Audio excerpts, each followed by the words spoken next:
Marcus Wellington adjusted his silk tie as he stepped into the glass elevator that would carry him to the 42nd floor. The morning sun reflected off the steel and chrome of downtown Manhattan, casting long shadows across his empire. As CEO of Wellington Pharmaceuticals, he commanded a billion-dollar corporation that stretched across 3 continents. His days were filled with board meetings, stock reports, and decisions that affected thousands of lives. Yet somewhere along the climb to the top, he had forgotten what those lives actually looked like. His assistant, Jennifer, greeted him at the reception desk with her usual efficiency. She handed him a stack of mail, mostly letters from shareholders and business proposals that required his signature. But there, wedged between a legal document and an invitation to a charity gala, was something different. A crumpled envelope, the kind you might buy at a dollar store, addressed in careful, childish handwriting. The letters were uneven, some larger than others, as if the writer had concentrated deeply on each one. Marcus almost tossed it aside. His time was worth thousands of dollars per hour, and he had a merger to finalize by noon. But something made him pause. Perhaps it was the way the envelope bore actual stamps instead of going through the corporate mail system. Perhaps it was the small heart drawn beside his name. He slid his finger under the flap and pulled out 2 pieces of lined notebook paper, the kind with 3 holes punched on the side. The handwriting was the same as the envelope, careful and deliberate, with words occasionally crossed out and rewritten. "Dear Mr. Wellington," it began. "My name is Amora Johnson and I am 8 years old. I know you are very busy and important, but I am writing to you because I don't know who else can help. My mama is sick and the doctors say she needs medicine but we can't afford it. I looked up who makes the medicine on the computer at school and it said your company.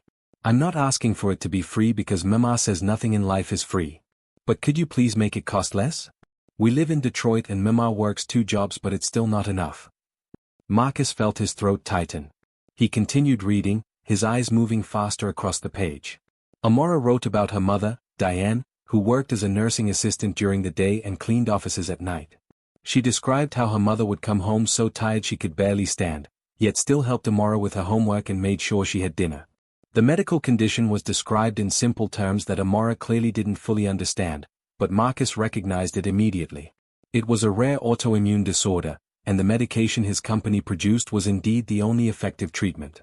It was also one of their most expensive products, priced at $15,000 per month. The second page contained more details about their struggles. Amora wrote about how her mother tried to hide the pain, but she could see it in her eyes. She wrote about the medical bills piled on their kitchen table and how they had moved to a smaller apartment to save money. She described selling her bicycle and her mother's jewelry, anything they could part with to afford just 1 more month of treatment. The letter ended with a sentence that would haunt Marcus for days to come. "Mama says I should always be honest, so I will tell you the truth. The doctors say if she doesn't get the medicine soon, she might die. Please help us. I don't want to lose my mama." Below the final line, Amora had drawn a picture. It showed 2 stick figures holding hands, one tall and one small, standing beneath a smiling sun. Beside it, she had written her phone number and address in careful block letters. Marcus set the letter down on his mahogany desk and stared out the window at the city below. Somewhere down there, in those distant streets, a little girl was waiting for a miracle.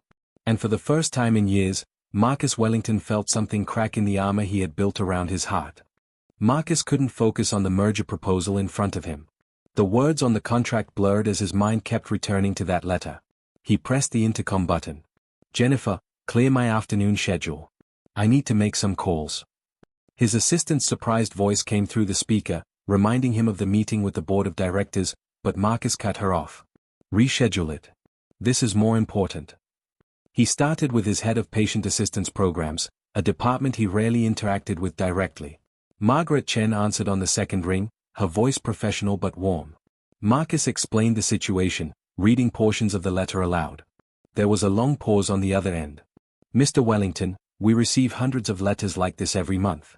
Our assistance program has strict eligibility requirements, and even then, we can only help a fraction of the people who apply. The demand is overwhelming." Marcus felt his jaw tighten. "How much does it cost us to produce 1 month's supply of this medication?" Margaret hesitated before answering. "Manufacturing cost is approximately $800 per month's supply. But sir, you need to understand the development costs, the research investment, the clinical trials. We spent nearly $2 billion bringing this drug to market." "I understand the economics, Margaret. I signed off on those budgets. But answer me this, how many people are dying because they can't afford our prices? The silence that followed was answer enough. Marcus thanked her and ended the call, a growing unease settling in his stomach. He had justified these prices for years using the same arguments Margaret had just presented. But somehow, reading Amora's letter had stripped away the comfortable abstraction of quarterly reports and profit margins. Next, he called his head of operations and requested a detailed report on their pricing structure for this particular medication. The numbers that came back were staggering. The medication generated over $300 million in annual revenue, with profit margins exceeding 80%. They were charging patients nearly 20 times the production cost. Marcus had seen these figures before in board presentations, but they had always been just numbers on a spreadsheet, disconnected from real human suffering. He decided to dig deeper. Against his better judgment, and certainly against company protocol, Marcus picked up his personal phone and dialed the number written at the bottom of Amora's letter. His hand trembled slightly as he waited through 3 rings. A young voice answered. Hello? It was soft, uncertain, the voice of someone who didn't receive many phone calls.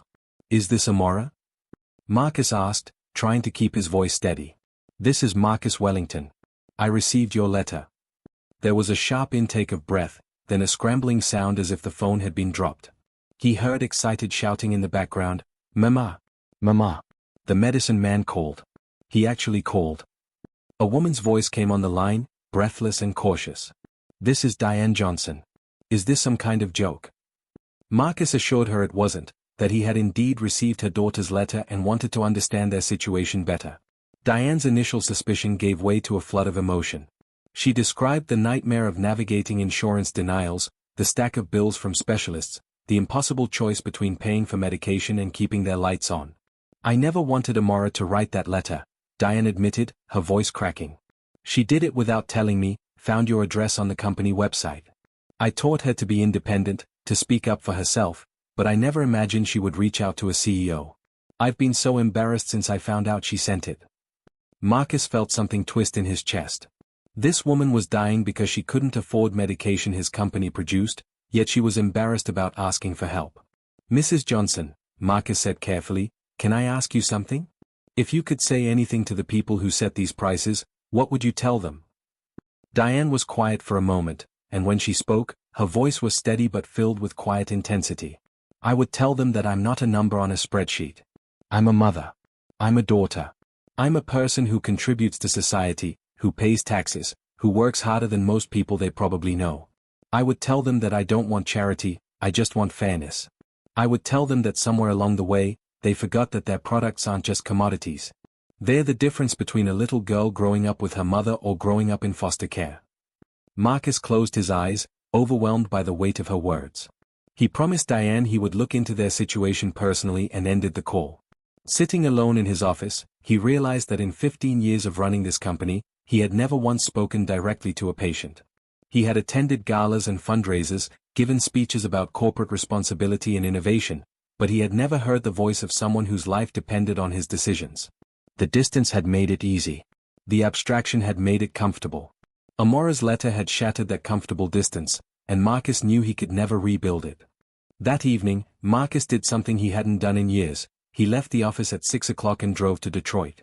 He didn't tell Jennifer where he was going, didn't alert his security detail, just got in his car and drove. The 3-hour journey gave him time to think, to question, to remember who he had been before the corner offices and private jets. He thought about his own mother, who had worked as a teacher in Philadelphia, who had instilled in him the belief that success meant nothing if it wasn't used to help others. When had he stopped listening to her voice? Detroit streets told a story of struggle and resilience. Marcus passed abandoned factories and bustling community centers, shuttered storefronts and murals celebrating hope. He pulled up to the address Amora had written at the bottom of her letter, a modest apartment building with chipping paint and a broken security door. The neighborhood wasn't dangerous, just worn down by years of economic hardship.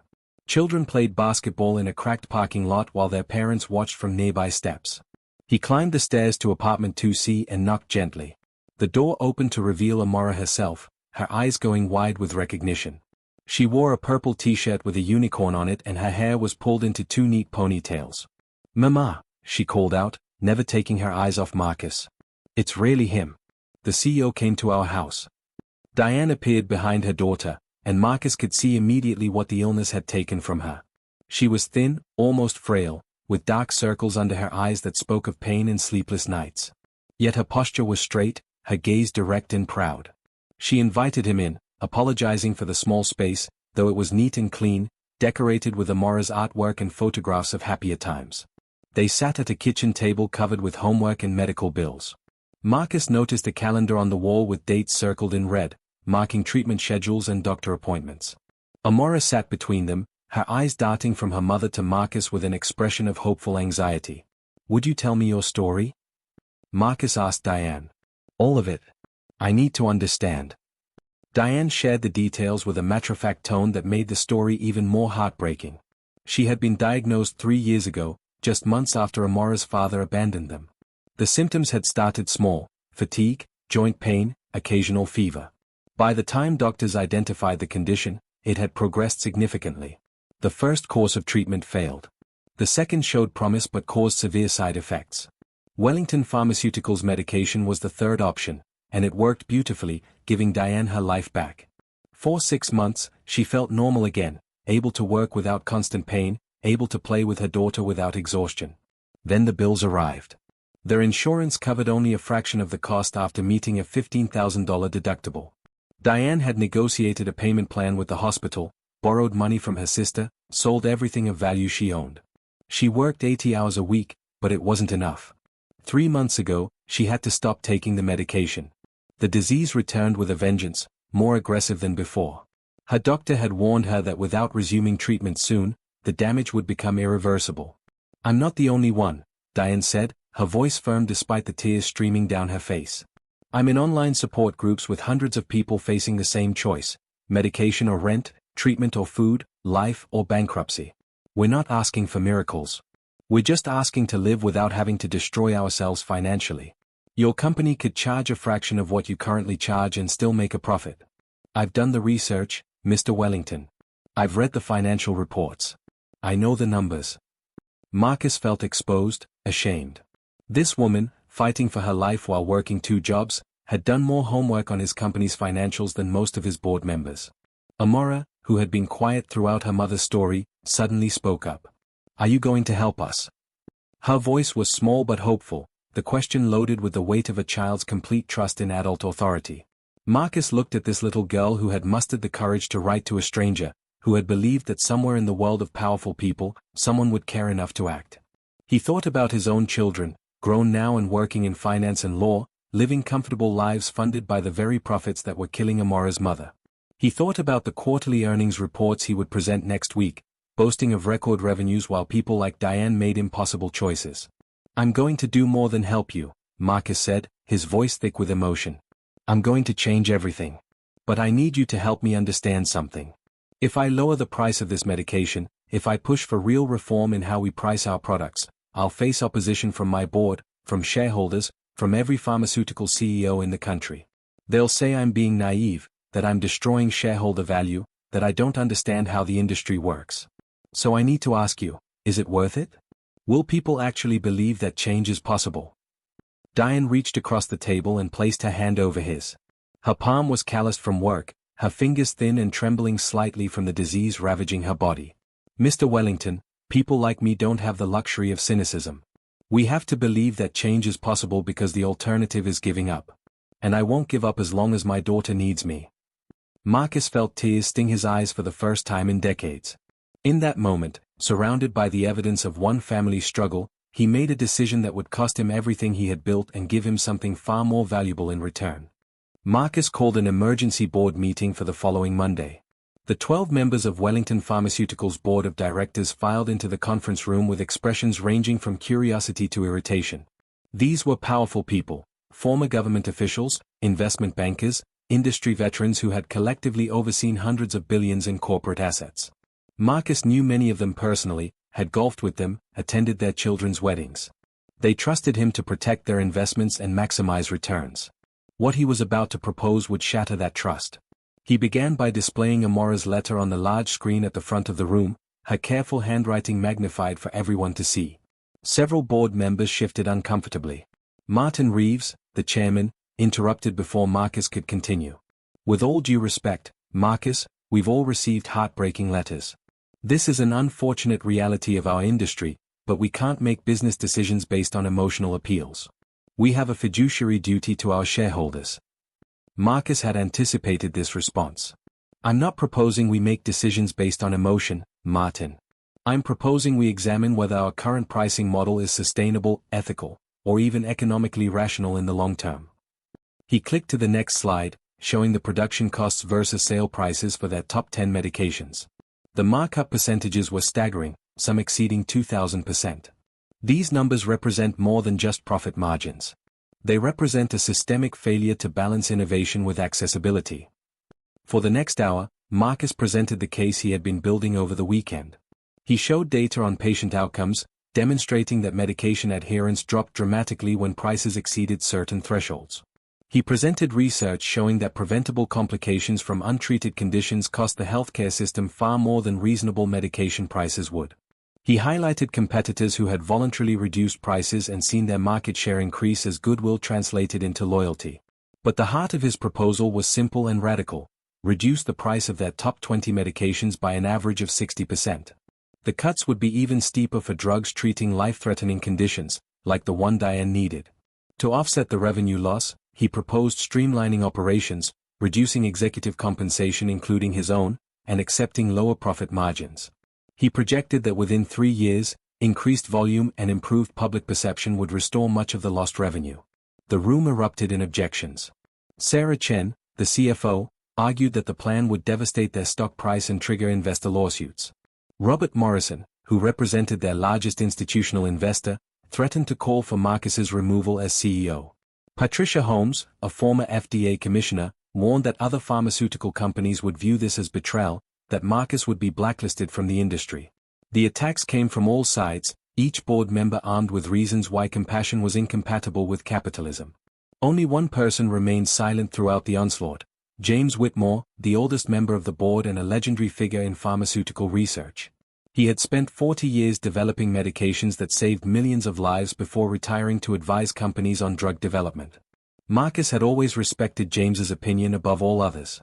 When the room finally quieted, James spoke in his characteristic measured tone.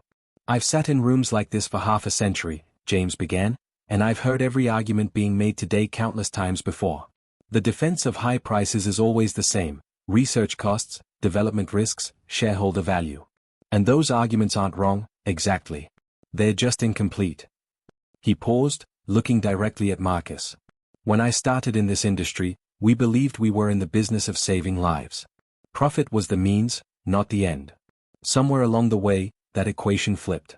We started treating life-saving medications as luxury goods, pricing them not based on cost or reasonable profit, but based on how much desperate people would pay to stay alive." James continued, his voice gaining strength. "Marcus is proposing something revolutionary, but it's only revolutionary because we've normalized something obscene. The question isn't whether we can afford to lower prices. We clearly can, as these financial projections demonstrate. The real question is whether we have the courage to prioritize patients over profit maximization. Because make no mistake, that's the choice before us. We can continue as we are, making enormous profits while people like Diane Johnson die, or we can accept good profits while those people live. I know which option I can live with." The room fell silent. Martin Reeves finally spoke, his voice cold and calculating. "James, you're retired. You have the luxury of moralism. We have legal obligations to shareholders who expect returns on their investments. Marcus, I'm going to be blunt. If you pursue this plan, we will vote to remove you as CEO. We'll find someone who understands that business and charity are separate domains. You want to help people? Donate your personal fortune. But don't destroy this company in pursuit of some impossible ideal." Marcus looked around the table at faces he had known for years, seeing them clearly perhaps for the first time. These weren't evil people, but they had become so insulated from the human cost of their decisions that they couldn't recognize moral bankruptcy when it stared them in the face. He thought about Amora's drawing, those two stick figures holding hands under a bright sun. He thought about Diane's calloused palm and trembling fingers. He thought about the hundreds of letters Margaret had mentioned, each one representing a life hanging in the balance. "Then I resign," Marcus said quietly. The words seemed to suck the oxygen from the room. "Effective immediately, I resign as CEO of Wellington Pharmaceuticals. But before I go, I'm going to hold a press conference and explain exactly why. I'm going to show the world Amora's letter and share the story of every family being crushed by our pricing. I'm going to release internal documents showing our profit margins and production costs. And I'm going to dare every pharmaceutical company in this country to explain why they're choosing quarterly earnings over human lives. Martin stood abruptly, his face flushed with anger. You'll be sued into oblivion. Non-disclosure agreements, fiduciary duty violations, will bury you in litigation. Marcus smiled grimly. Probably. But you know what? I'm worth $300 million. I can afford good lawyers. And more importantly, I can afford to lose. The question is whether you can afford the scrutiny that's about to come your way. Because once this story goes public, once people understand what's really happening, there won't be anywhere left to hide. The press conference 3 days later became a watershed moment in American healthcare. Marcus stood before dozens of cameras and hundreds of journalists, holding Amora's letter like a sacred text. He read it aloud, his voice breaking at certain passages, then methodically dismantled the pharmaceutical industry's pricing justifications. He presented evidence of the enormous gulf between production costs and sale prices. He named other CEOs who were making similar decisions, challenged them to explain their morality to families like the Johnsons.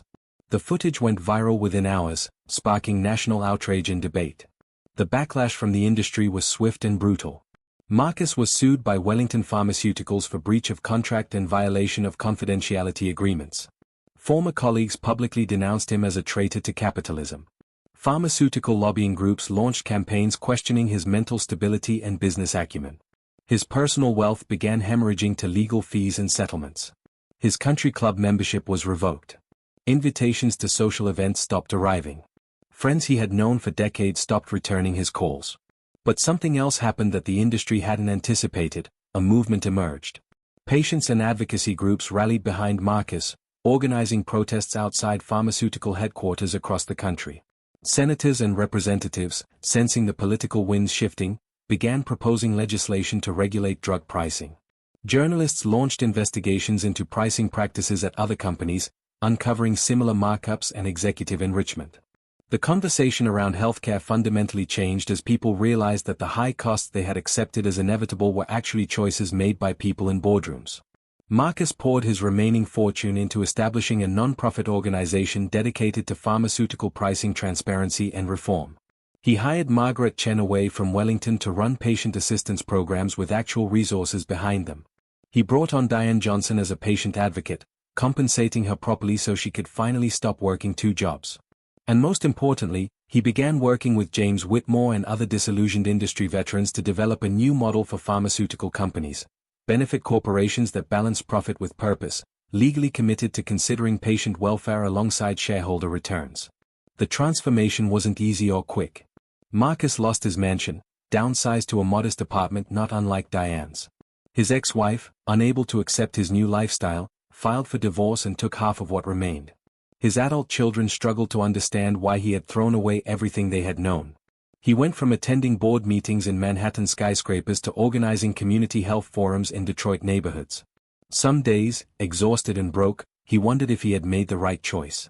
Then he would remember the day he returned to visit Amora and Diane, 3 months after the press conference. Wellington's new CEO, facing immense public pressure and declining stock prices, had announced a 40% reduction in prices for essential medications. It wasn't the 60% Marcus had proposed, but it was enough. Diane could afford her treatment again. When Marcus arrived at their apartment, Amora answered the door and immediately wrapped her arms around his waist, sobbing with relief and joy. "You saved my mama," she whispered into his shirt. "You actually saved her." Behind her, Diane stood in the doorway, and Marcus could see the difference immediately. Color had returned to her cheeks. Her eyes were brighter. She stood straighter, stronger. She was going to live, and her daughter wouldn't grow up alone. In that moment, Marcus realized he hadn't lost anything that mattered. He had simply traded illusions of importance for genuine purpose. 2 years later, Marcus stood on a small stage at a community center in Detroit. He was no longer a CEO, no longer wealthy by his former standards, but he had never been more fulfilled. He had helped launch 3 benefit corporations developing generic versions of expensive medications. His advocacy work had contributed to the passage of federal price transparency requirements. Most importantly, He had met hundreds of families like the Johnsons, each with their own stories of struggle and resilience, and helped connect them with resources and support. Amora, now 10 years old and thriving, was introducing him as the keynote speaker at a patient advocacy event. She had grown taller, more confident, her careful handwriting now flowing easily across the pages of the journal she carried everywhere. She spoke about the power of speaking up, of believing that one person's voice could make a difference. As Marcus listened to this remarkable young girl, he felt tears streaming down his face, not from sadness but from overwhelming gratitude. When he approached the microphone, he pulled out the original letter, now preserved in a protective sleeve, its edges worn from being handled so many times. "This letter changed my life," he began, "not because it told me anything I didn't know, but because it forced me to see what I had been refusing to look at. Amora reminded me that behind every statistic is a person, behind every profit margin is a human cost, and behind every difficult choice is an opportunity to choose compassion over comfort." He spoke about the false narrative that positioned profit and purpose as opposing forces. He challenged the young people in the audience to enter business, medicine, and law with the intention of changing broken systems from within. He talked about the lonely moments when he had doubted everything, and the small victories that kept him moving forward. And he ended with a challenge: look for the letters in your own life. Look for the moments when someone's vulnerability demands your action. And when those moments come, have the courage to respond not with the caution of the world as it is, but with the boldness of the world as it should be. After the event, Diane approached him with a large envelope. Inside was a letter, written in her own hand, addressed to pharmaceutical CEOs across the country. "I've sent this to 20 companies so far," she explained. "I tell them Amora's story, and my story, and your story. I tell them that change is possible, that one person's decision to choose integrity over profit changed everything for us. Some of them don't respond. But some do. 3 companies have reached out asking how they can do better. It's not enough yet, but it's a start." Marcus hugged her tightly, this woman who had taught him more about courage in her small apartment than he had learned in all his years of elite business schools and executive retreats.